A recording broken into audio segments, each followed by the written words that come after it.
Hello friends, ఇవాళ healthy లడ్డూలు ఎలా చేయాలో చూసేద్దాము. దానికి కావాల్సిన ingredients 1 cup almonds, 1 cup pecans, 1 cup pumpkin seeds, 1 cup ఏమో flax seeds and 1 cup chia seeds. మీకు కావాలి అని అంటే ఇంకా వేరే డ్రై ఫ్రూట్స్ కూడా యాడ్ చేసుకోవచ్చు. అండ్ ఇవన్నిటిని ఇప్పుడు మనం ప్యాన్లో ఫ్రై చేసుకుంటాము ఒక 10 minutes వరకు, ఒక గోల్డెన్ బ్రౌన్ వచ్చేంత వరకు. అండ్ తర్వాత మిక్సీలో వేసి దీన్ని ఫైన్ పౌడర్గా గ్రైండ్ చేసుకోవాలి. అండ్ నేను ఆల్మోస్ట్ లైక్ 1/2 kg అంత డేట్స్ తీసుకున్నాను. షుగర్ బదులు నేను డేట్స్ వాడుతున్నాను.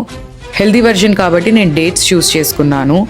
అండ్ మనకి ఈ టెక్స్చర్ వచ్చేంత వరకు పౌడర్ మనం గ్రైండ్ చేసుకోవాలి. అండ్ నౌ మనం కావాలి అని అంటే కొంచెం ఘీ యాడ్ చేసుకొని మనము రౌండ్స్ కానీ లడ్డూలు చుట్టుకోవచ్చు. ఈ లడ్డూల వల్ల అయితే హెల్త్ అండ్ హెయిర్ బెనిఫిట్స్ చాలా ఉన్నాయి. ఇప్పుడైతే నేను ఇవన్నీ ఎయిర్ టైట్ కంటైనర్లో ప్యాక్ చేసి పెట్టుకుంటున్నాను. And thanks for watching.